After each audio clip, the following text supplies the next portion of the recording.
Jermaine Charlo, a 23-year-old mother of two from Dixon, Montana, was last seen on June 15, 2018, outside the Badlander bar in downtown Missoula. Surveillance footage shows her conversing with her ex-boyfriend, Michael DeFrance, who later stated that she left her phone in his car before disappearing in the early hours of June 16. Her phone's last known location was traced to the Avaro Hill area, a wooded region north of Missoula, but it was never recovered. Despite extensive search efforts, including multiple ground searches and the use of drones, Charlo has not been found.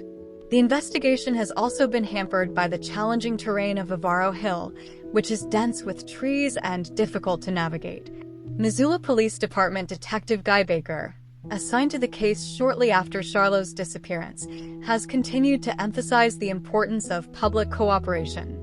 His plea for anyone with information to come forward reflects the belief that the key to solving the case may lie with an individual who has yet to share what they know.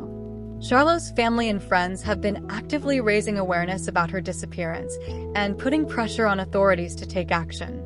They continue to demand answers and justice for Charlo, who remains missing almost 7 years later.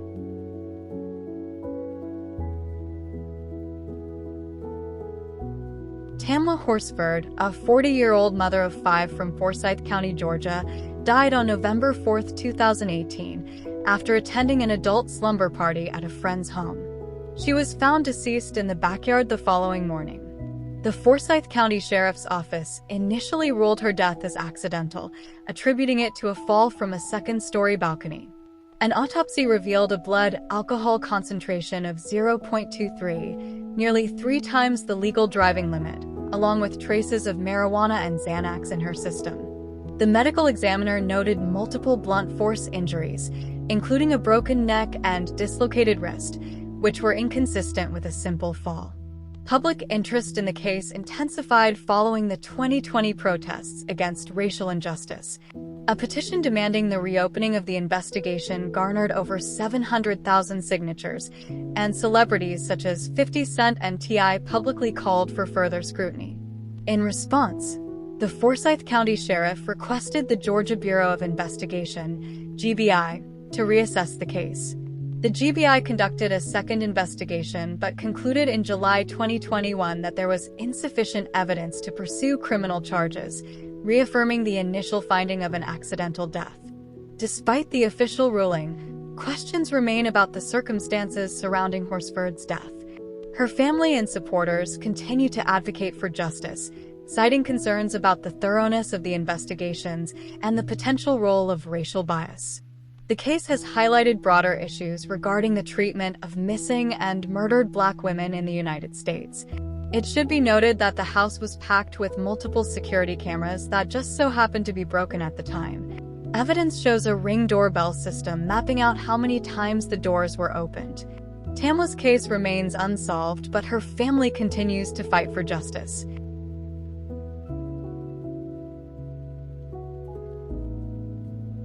Heidi Plank, a 39-year-old mother from Los Angeles, was last seen on October 17, 2021. She was observed walking her dog in an alley near the Hope Plus Flower apartment building in downtown Los Angeles. Surveillance footage shows her entering the building, but there is no footage of her leaving.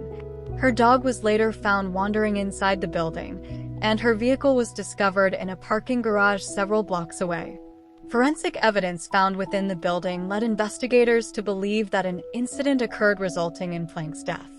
Despite extensive searches, including a search of the Chiquita Canyon landfill, her whereabouts remain unknown. Plank was employed as a controller and executive assistant at Camden Capital Partners, an investment advisory firm under investigation by the U.S. Securities and Exchange Commission (SEC) for securities fraud. The SEC alleged that executives at Camden Capital Partners developed a scheme to defraud clients out of $43 million, with one executive siphoning nearly $9 million for personal benefit. Plank had expressed concerns about her involvement in the company's corporate paperwork and pending tax filings, which her ex-husband believes may be related to her disappearance. In February 2023, a judge officially declared Plank deceased, with the date of death set to October 17, 2021. Her family and friends continue to seek answers, maintaining a website, and organizing public awareness campaigns, including billboards across Los Angeles, to keep her case in the public eye. The Los Angeles Police Department's Robbery Homicide Division is actively investigating the case. Anyone with information is urged to contact the LAPD's Missing Persons Unit.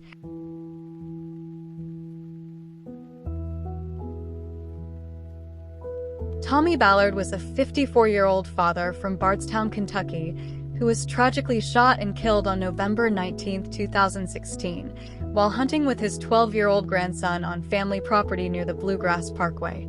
His death occurred just 16 months after his daughter, Crystal Rogers, had gone missing under mysterious circumstances. At the time of his death, Tommy was actively leading community efforts to find Crystal, and his family believes his murder may be connected to her disappearance. The circumstances surrounding Tommy's death have led investigators to consider it a targeted assassination rather than an accidental shooting. Evidence found at the scene, such as a sawed-down section of brush and a kickback mark on a tree, suggests the presence of a lookout and a shooter, indicating a planned attack. Retired ATF Special Agent Jim Kavanaugh, who reviewed the case, described it as an assassination rather than an accident. Despite extensive investigations, including the appointment of a special prosecutor to examine the deaths of Tommy Ballard, Crystal Rogers, and Jason Ellis, no arrests have been made in connection with Tommy's murder. In 2024, prosecutors indicated they had obtained the firearm believed to have been used in Tommy's shooting, which was allegedly purchased from Nick Houck, the brother of Brooks Houck, who is facing charges related to Crystal Rogers' disappearance. However, no charges have been filed in Tommy's case.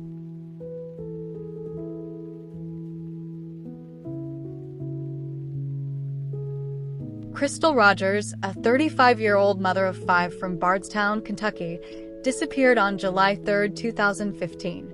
Her car was found abandoned on the Bluegrass Parkway 2 days later, with her keys, phone, and purse still inside, but she was nowhere to be found. The case remained unsolved for years, with her boyfriend, Brooks Houck, long considered the prime suspect. In September 2023, significant developments occurred. Joey Lawson was arrested and charged with conspiracy to commit murder and tampering with physical evidence.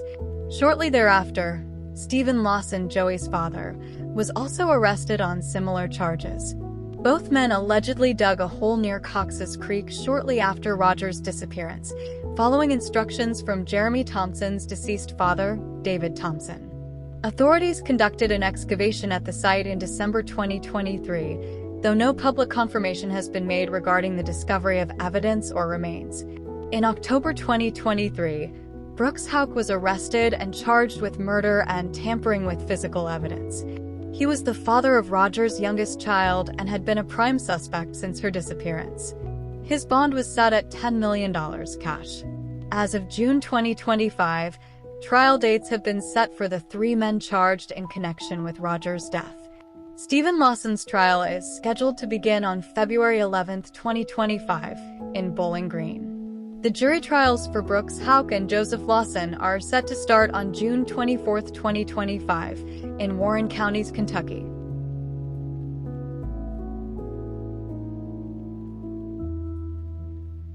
Kaysera stops pretty places.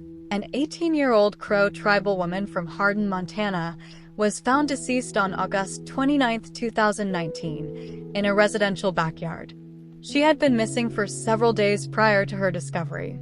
The cause of her death remains undetermined, with the autopsy revealing no signs of injury or natural disease, and a blood alcohol level of 0.149. Kaysera was a member of the Crow, Northern Cheyenne, Mandan, Hidatsa, and Arikara nations.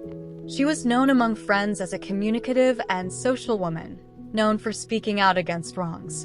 In the summer of 2019, she was looking forward to taking a trip with her family to North Dakota to visit more relatives, but sadly, she would never make it.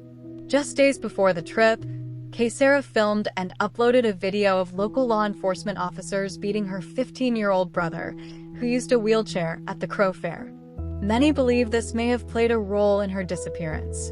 On August 25th, Kaysira's aunt, Priscilla Brown Bulltail, tried to report her missing, but was told that there was a mandatory waiting period before police would file such a report, which is not the law in Montana. Mere days later, on August 29th, Kaysira's body was discovered by a jogger lying face down in a pile of tree trimmings. By the time Kaysira's family was notified of the positive identification of her body on September 11th, she had been dead since August 26, just one day after her family tried to report her missing. Despite her family being tipped off multiple times about the possibility of the body being Kaysira's family was not allowed to make the identification prior to September 11th. Almost 7 years later, the case of Kaysira's disappearance is just as murky as it was the day her body was recovered. Local police blamed the county coroner and funeral director for removing Kaysira's body from the crime lab before full investigations could have been conducted, potentially destroying crucial evidence. However, some sources suggest that the responding officer when Kaysira's body was discovered may be the same officer seen abusing Kaysira's brother in the video she posted just days before her death. As of June 2025, this case is still waiting to be solved.